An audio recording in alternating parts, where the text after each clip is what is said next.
Assalamu alaikum and greetings of peace. Welcome to today's episode of CAIR on Air. My name is Huzaifa Shabazz, and I serve as the National Research and Advocacy Coordinator at the Council on American Islamic Relations, better known as CAIR. Thank you for tuning in, and we have a special thank you to our listeners on American Muslim 360 and those viewing from Facebook and YouTube. Today we'll be continuing with our examination of Hindutva ideology and the threat it poses to Muslims and other religious minorities, not just in India actually, but around the world. And we'll be focusing on the opposition to Hindutva ideologies and the challenges facing those who speak out against this new form, not new, but this new sorts of fascism that is on the rise. And so today we have a very special guest. Her name is Sravya Tadepalli. She's a board member of Hindus for Human Rights, an organization focusing on the dire situation of human rights in India under the Modi government. And so, Sravya, thank you for coming on. Yes, thanks for having me. Of course. So we just kind of, we'll dive right in and, just have a kind of a conversation around, Hindutva, the role of Indian American advocacy organizations, the RSS, kind of just an educational moment for our public to really get to know some more information about who these different actors are and how they play a role in our politics and in international relations, whatever it may be. And so I think just to start this discussion, I think it'd be very helpful to kind of get to know about, what is Hindutva, right? How do you even, how is it defined? How do people define it? Could you talk about the movement? What are its core tenets? Just if you can go into that a little bit, and maybe we can start with that. Yes, so Hindutva is also known as Hindu nationalism. And it's a fairly recent invention, actually, invented by, or really propagated by this man named Savarkar. And the idea is really that India is a Hindu nation, and it ought to treat its Hindu nation or Hindu citizens with priority over other religions, that they ought to have more rights over people of other religious backgrounds, and that India should really be a country governed by and for Hindus at the expense of other communities. And this is very contrary to the foundational principle that India was founded upon, which was as a secular nation that treated all religions equally. This was what Gandhi and Nehru and founders of India wanted. And so in recent years, Hindutva has been an increased threat with the election of Narendra Modi in 2014 and his re-election. His political party, the BJP, Bharatiya Janata Party, they have taken a lot of steps to kind of take away a lot of rights and equality that religious minorities in India have, generally had for a very long time. Absolutely, and thank you really for that kind of overview. And I kind of want to transition into, for our audience again to just learn about, the kinds of threats it poses on the ground right now. Let's just take, some of the recent events that have been happening with, attacks on mosques, vigilante attacks, a lot of the love jihad stuff that's been going on.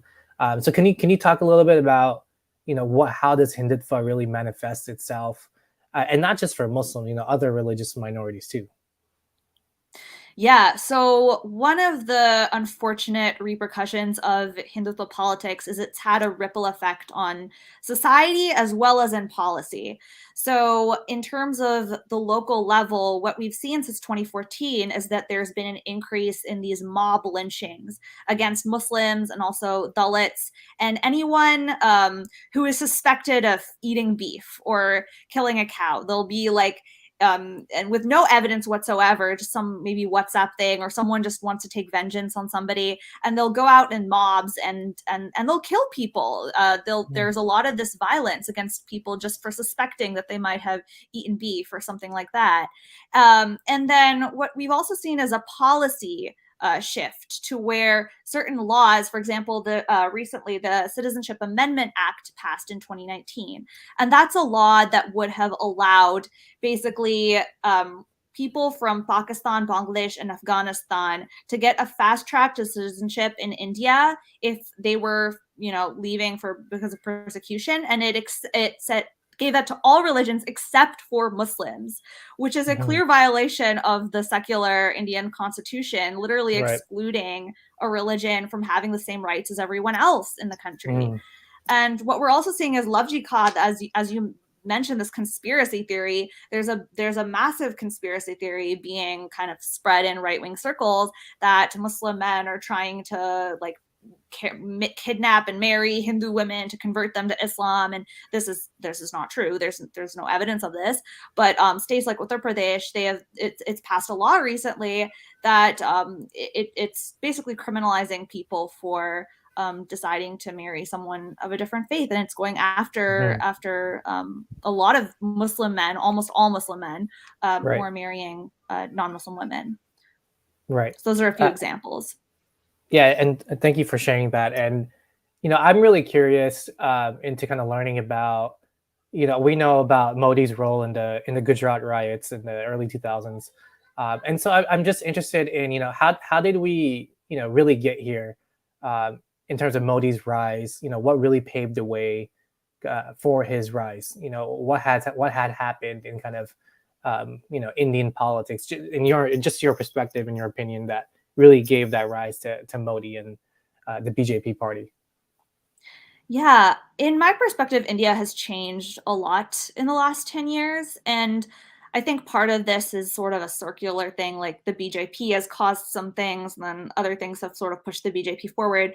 I think a primary factor in Modi's election in 2014 wasn't necessarily Hindu nationalism, but also actually just sort of a disaffection with the Congress party, or people thinking that the main leftist party, the main opposition to the BJP, had been in a lot of corruption scandals, and they were seen as generally incompetent. So I know for a lot of people, at least that I know, the BJP represented a change from the corruption, from the sort of one family party rule. And that's why they supported the BJP. And I think once the BJP took power, they really used that power to promote a Hindu nationalist narrative that has now gotten a lot of support from a lot of people. And that is now perpetuating and keeping the BJP in power.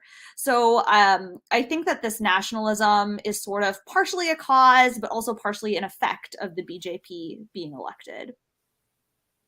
Absolutely, absolutely. And I want to transition into kind of the influence of the BJP and Hindu nationalism in the United States, and how that influences our politics here. So, of course, the relationship that we have with the Indian government and with Modi doesn't necessarily, not only does it affect just Indians and in the United States, but just overall our international relations with the United States. So could you talk about like the influence that the BJP or our RSS may have on like Indian advocacy groups, and how that can affect maybe religious minorities here, Muslims and others?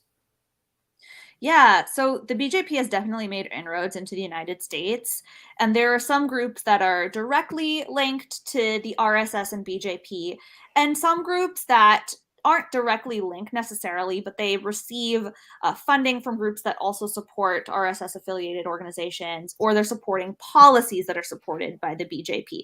So, an example of some of the directly linked organizations, there's Hindu Students Council, which is one of the main college organization for Hindus in the United States. So if you're a Hindu just going to school and you want to join a Hindu club, often the only option is Hindu Students Council, which is an RSS affiliated organization, which is a problem, I think, if your only option, if you're a Hindu, is to join a pretty right-wing group. And another organization is Sewa International, which is a public service organization. They have done good work to help in natural disasters and things like that, but it is also directly tied to these right-wing Hindu groups in India, and they have been shown Sewa in India has done pretty damaging things in tribal communities especially. And so these are two of the major organizations that are directly linked. And in addition to that, there are some Indian American Hindu organizations that they're supporting the policies that are advocated for by the BJP. So the Hindu American Foundation, for example, has issued statements in support of the Citizenship Amendment Act, in support of Modi's actions in Kashmir, in support of Right. Section 377, which, if for people who don't know, basically, Modi reduced Kashmir's status in India from a state to a territory, and then, sent lots of put people in detention without trial, shut down the internet. And the Hindu American Foundation has not, condemned those atrocities, right? So there's some groups that are directly related and some groups that are more supporting the policy positions of India's ruling party. Right. Absolutely. And that makes a lot of sense. Yeah. And can you were talking about like this like student groups on campus, like that you said, the Hindu student council. Could you kind of talk about like maybe some of the repercussions of maybe academics who choose to speak out against a lot of this, right? So academics who Yeah. focus on South Asia or just India itself, and they choose to study this, they expose it, and then they get in a lot of trouble. And so Yes. what are the repercussions, and what does this mean for academic freedom in the future for young folks who say, hey, I want to study this, but I feel like I'm going to get attacked or silenced or whatever it may Yeah. be. So could you talk about that? Yeah, I think Hindutva is one of the biggest threats to academic freedom I think South Asia studies in general is probably under the biggest threat in terms of academic freedom, maybe out of any subject in the country, Yeah. outside maybe like ethnic studies or something, Mhm. And if, for those of you who may not know, so a while ago, or maybe a few weeks or a month ago, it was a few months ago actually, there was this big conference called the Dismantling Global Hindutva Conference, and it was sponsored by a bunch of scholars in various areas of South Asian studies, basically to just talk about Hindutva. And there were people who were saying, they had their different opinions. They were going to argue and discuss Hindu nationalism. How do we combat it? Yeah. Is it the same as Hinduism? What about caste? And just all these different perspectives about Hindutva. And unfortunately, many of the scholars who spoke at this conference and were hit with so many threats, thousands upon thousands upon thousands of threats. Mhm. Threats were leveraged also to universities who had their professors are speaking at Yeah. this conference. Some of the Mhm. scholars who were going to speak at this conference dropped out because they were scared about not being able to travel to India or something as a result of speaking at this conference. And a Yeah. lot of the hate was spearheaded by the Hindu American Foundation and other Hindu groups, who really got their supporters to email en masse these universities. And what that does is it creates a chilling effect where now scholars are afraid to scholars aren't necessarily afraid. They're still going to talk, obviously. We can't let that keep us Yeah. quiet, but more scholars are hesitant or careful Yeah. about what they say and exactly how they say it and when they say it and when they condemn Hindutva, because of all of these attacks and the impact that that can have on your scholarly career. If you're an Indian citizen, that can be extremely dangerous. Yeah. So part of our work as Hindus for Human Rights also is to make sure that freedom of speech is protected, especially at universities, so academics can continue their work. Absolutely. And I see a lot of parallels between this and folks who criticize the policies of the Israeli government. I think there's like a lot of Yes. parallels there, especially Yes. just writing about situation in Palestine as well.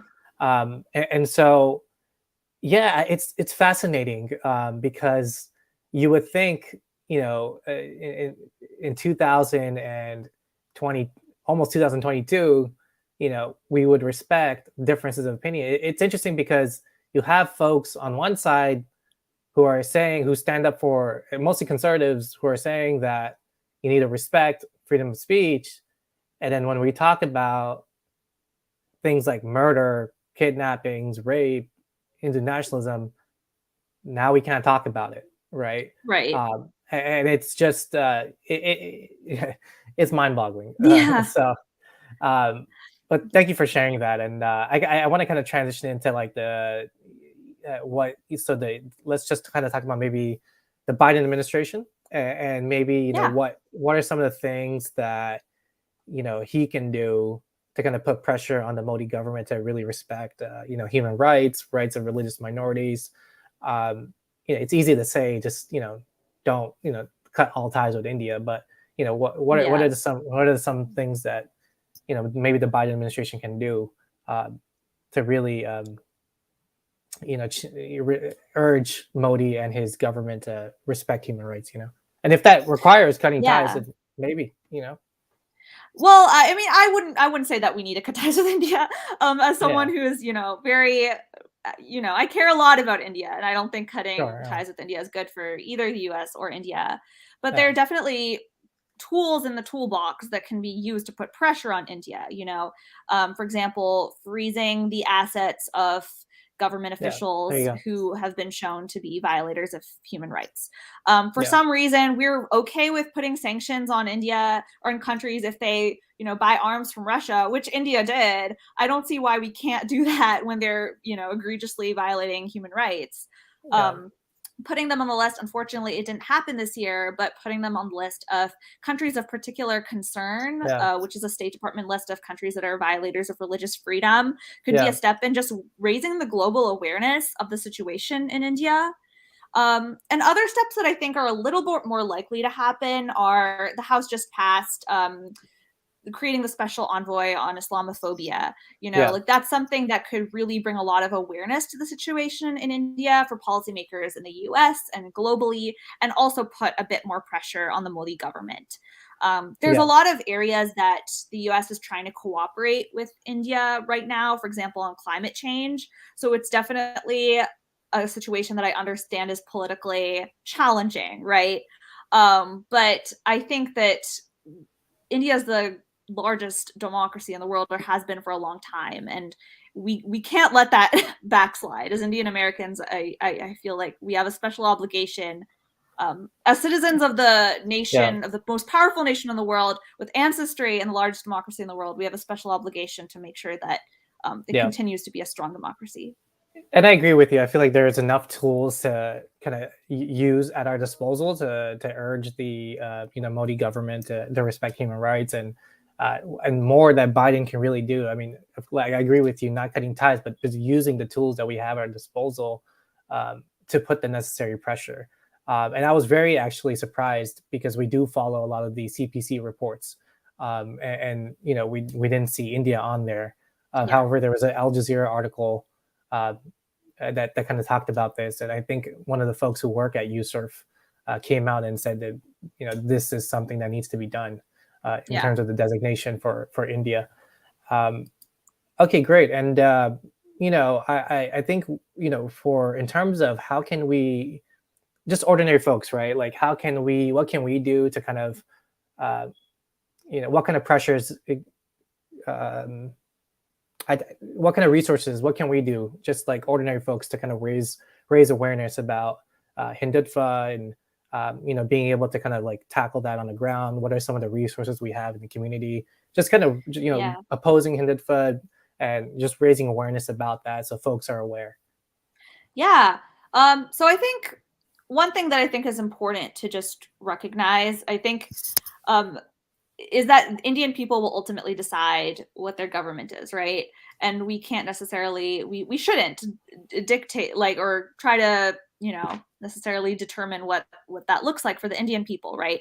But what we can do is just raise awareness that it's a problem and raise awareness within our own context. So, for example, supporting scholars in our home state universities who might be speaking about Hindu nationalism, inviting them to events in your community and having them talk, at temple or Hindu organizations, Indian organizations, talking to other people in the Indian community about Hindu nationalism, and just letting people know some of the facts.